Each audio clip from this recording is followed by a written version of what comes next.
Bom, pessoal, nós vamos começar a falar sobre o capítulo 2, que é do livro Economia, Micro e Macro, do Marco Antônio Sandoval Vasconcelos.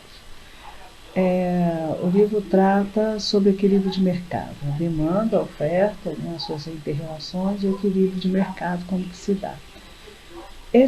Toda essa teoria está embasada nos fundamentos da microeconomia, também chamada de teoria dos preços, que a gente já viu, que é a parte da teoria econômica que estuda o comportamento das famílias e das empresas e os mercados nos quais operam. A microeconomia ela analisa a formação dos preços no mercado. Os preços se formam com base em dois mercados, basicamente, que é o mercado de bens e serviços, que são onde se dão os preços dos bens e serviços, e o mercado dos serviços de fatores de produção, que é terra, capital, trabalho, tecnologia e capacidade empresarial. E a remuneração deles serão salários, juros, lucros e aluguéis.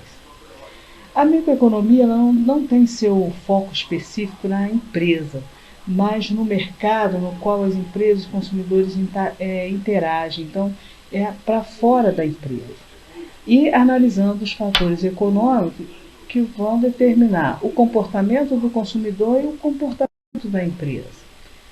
A divisão dos tópicos da microeconomia, a gente analisa em duas formas, né, que é a teoria da demanda e a teoria da oferta. E dentro da teoria da demanda, nós teremos a teoria do consumidor individual, e a demanda do mercado. E da oferta, a mesma coisa, a oferta individual e a oferta do mercado. Dentro dessas concepções, nós teremos a teoria da produção e a teoria dos custos relacionados a esses dois mercados. Dentro da estrutura dos mercados, nós vamos verificar que existem formas distintas, né, nessa análise, nesse comportamento. Por isso, a gente precisa analisar todos os aspectos comportamentais, né, que é a concorrência perfeita, concorrência monopolística, monopólio e oligopólio. E no mercado de fatores de produção de insumos, a concorrência perfeita também, o monopsônio e o oligopsônio, que serão objetos de estudo mais à frente no capítulo 5. A base da teoria da oferta e da demanda é a teoria do equilíbrio geral e do bem-estar. Nós vamos demonstrar também as imperfeições de mercado, né? Porque quando a gente analisa que o mercado está na concorrência, está intrínseco que as relações são parecidas, né? Não existem grandes domínios, nem por parte de quem compra, nem por parte de quem vende. Mas, das imperfeições de mercado, a gente tem que analisar as externalidades, ou economias externas, né? Os bens públicos, por que os bens públicos existem, e as informações assimétricas ou assimetrias de informações, né? Propriamente dita. Então a gente começa com a teoria da demanda. A teoria da demanda ou teoria da procura estuda diferentes formas que a demanda pode assumir e os fatores que vão influenciar essa demanda. O que é a demanda? É a quantidade de determinado bem e serviço que os consumidores desejam adquirir no dado período, dada a sua renda, seus gastos e o preço de mercado. Eles são embasados em duas teorias, a valor de utilidade e o valor trabalho. Os fundamentos da análise da demanda, ele está alicerçado no conceito subjetivo de utilidade. Por quê? Porque a utilidade ela representa o grau de satisfação, o bem-estar que os consumidores atribuem a bens e serviços que podem adquirir no mercado. Ela pressupõe que o valor de um bem se forma pela demanda, pela satisfação que o bem representa para o consumidor. Então, ela é totalmente subjetiva e nós chamamos isso de uma visão utilitarista. Prepondera a soberania do consumidor, que é o pilar da análise capitalista. Mas também vai nos permitir distinguir o que é valor de uso, né, que é a utilidade e satisfação que o bem representa o consumidor, e o valor de troca, que se forma pelo preço de mercado, onde se dá a oferta e demanda dos bens e serviços. A teoria do valor-trabalho vai ser desenvolvida pelos economistas clássicos Malthus, Schmidt, Ricardo e Marx, basicamente. Para eles, o valor do bem se forma através do lado da oferta, mediante os custos do trabalho incorporados ao bem. O custo de produção, naquela época, se dava através do fator de mão de obra, né, já que a terra era abundante e o capital pouco significativo. A teoria do valor-utilidade complementa a teoria do valor-trabalho, ela não acaba com a teoria do valor-trabalho. Não é possível predizer o comportamento dos preços apenas pelos custos, sem considerar a demanda, né, que são os gostos, os hábitos, renda, etc. Ou seja, não dá apenas para dizer que a teoria do valor-trabalho ela é mais verdadeira do que a utilidade. Na verdade, as duas se completam, se complementam. A teoria da demanda. Dada a renda e dados os preços do mercado, o consumidor demandar um bem ou serviço, ele vai estar maximizando a sua utilidade ou satisfação que ele atribui a um bem ou serviço. Isso nós chamamos também de teoria do consumidor. Se faz também necessário que nós façamos a distinção entre utilidade total e utilidade marginal. O que vem a ser utilidade total? A utilidade total ela tende a aumentar quanto maior a quantidade consumida de bens e serviços. Ou seja, se você pode ter mais, por que você vai ter menos? E a utilidade marginal é a satisfação adicional obtida pelo consumo de mais uma unidade do bem. Ela é decrescente, porque o consumidor vai saturando-se desses bens quanto mais eles consomem. Então, a utilidade total ela é positiva, né? E a utilidade marginal são esses acréscimos da utilidade total.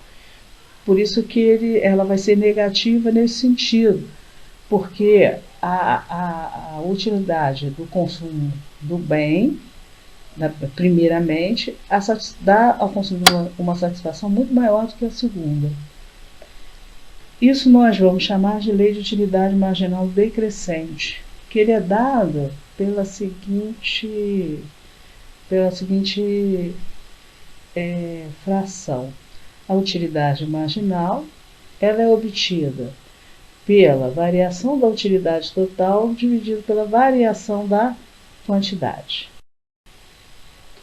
E aqui nós temos um gráfico, né, demonstrando que a utilidade total ela é crescente conforme novas quantidades são adquiridas. E já a utilidade marginal, que são aqueles acréscimos, eles são cada vez menores por cada unidade adicional obtida. Noções sobre equilíbrio do consumidor. A hipótese que o consumidor está maximizando sua utilidade ou bem-estar é limitado pelo seu nível de renda e pelos preços dos bens e serviços que pretende adquirir no mercado. Por conta disso, é importante que nós utilizemos um instrumental gráfico que se chama curva de indiferença. Ele serve para ilustrar as preferências do consumidor. São diferentes combinações que dão ao consumidor o mesmo grau de utilidade ou diferentes cestas de bens que o consumidor está disposto a adquirir dado determinado nível de utilidade. Ela tem uma inclinação negativa por conta da taxa marginal de substituição, que é a TMS, que vai definir essa convexidade em relação à origem. Ela vai diminuindo essa taxa marginal de satisfação.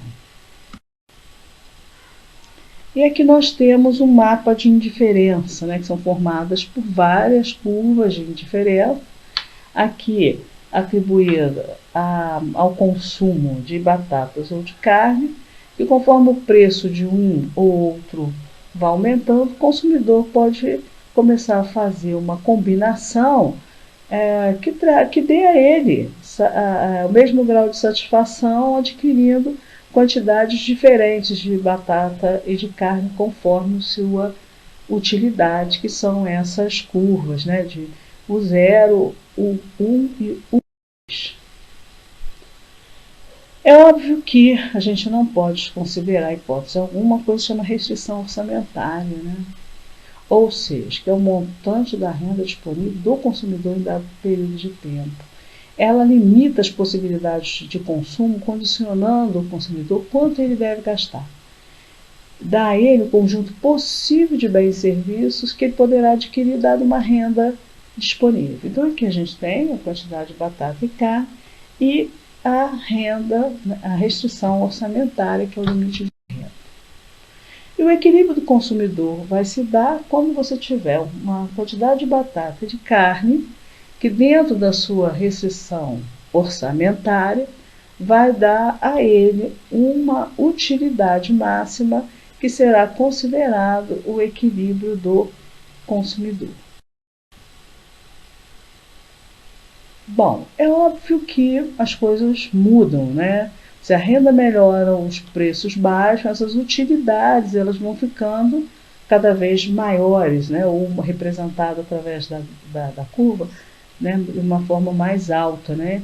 No ponto onde a utilidade, né? Ou a curva de indiferença dá o seu grau máximo a partir do tangenciamento da restrição orçamentária.